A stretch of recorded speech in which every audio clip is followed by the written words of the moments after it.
Ladies and gentlemen, and is walking the final score. It's 85 for Barangay Union Cider and 97 for the winner, the Riverside and Westfield Beaters.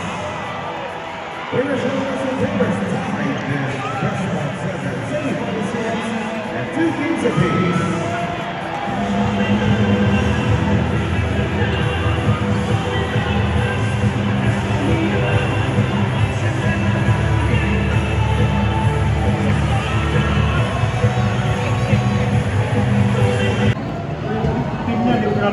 Pakilaban yung tignan niya, pakilaban yung team namin. Ano sa akin? Well, kailan? Overlords, pinapakilaman. Trabaho na lang siya, mag-coach na lang siya. Thank you lang.